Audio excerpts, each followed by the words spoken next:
Welcome back to Beginner's Breadboards, my electronics learning journey. Today we're looking at an RGB LED and active buzzer being controlled by the Raspberry Pi Pico.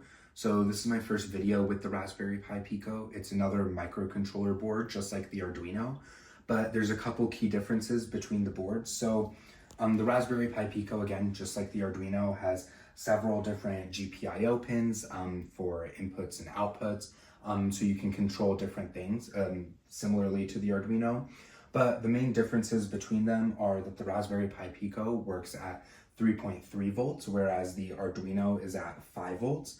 And then the Raspberry Pi Pico can only have a maximum current, DC current, of 12 milliamps per pin.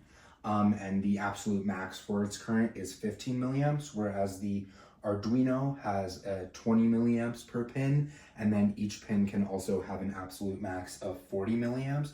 So just overall, the Raspberry Pi Pico works at a lower voltage and can deliver less current, but functionally it can do the same thing, which is controlling things using code on the computer. So what we've built here today is just using 4 separate pins. We have an RGB LED, so that's an LED with 4 pins.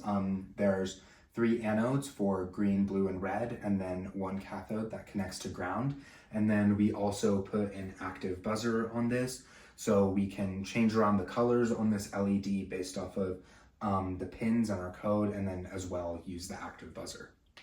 The Raspberry Pi Pico, unlike the Arduino, uses MicroPython for its code, and so we're running this through a program called Thonny on our computer.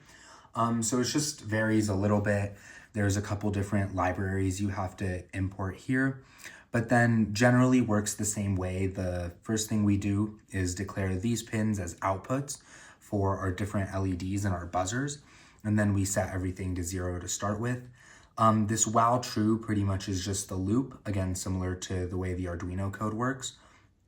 So what we're doing here is we're just cycling through some different colors. So the first one, blue, is gonna light, and then green, and then a mix between blue and green, and then red, and then a mix between red and blue, so on and so forth, until we get to when all 3 LEDs are gonna be lighting. This should hopefully produce white, and then we're also going to turn the buzzer on.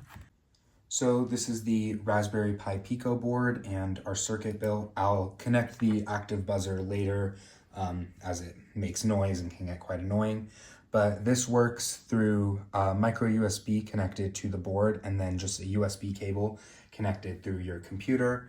You can also power this just by that USB anywhere else. But as you can see here, we have our single color mixing LED, 3 resistors, and then all of the wires connecting all of it, and it's cycling through several different colors. I can now connect the active buzzer to the circuit, and there you go. Once it goes white, the buzzer will play. So one more cycle, and you'll hear the buzzer.